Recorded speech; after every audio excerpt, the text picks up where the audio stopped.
Hello and welcome to Ali Yauser Graphic Channel. In this tutorial, I'm going to show you how to correct the color automatically.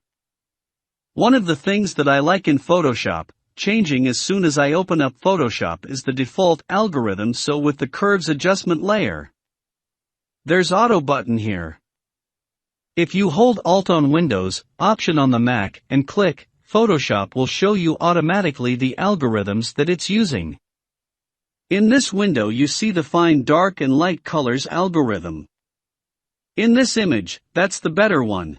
If you want, you can check the Snap Neutral Midtones as well. That's it. Subscribe Ali Yauser Graphic for more Photoshop tips and tricks.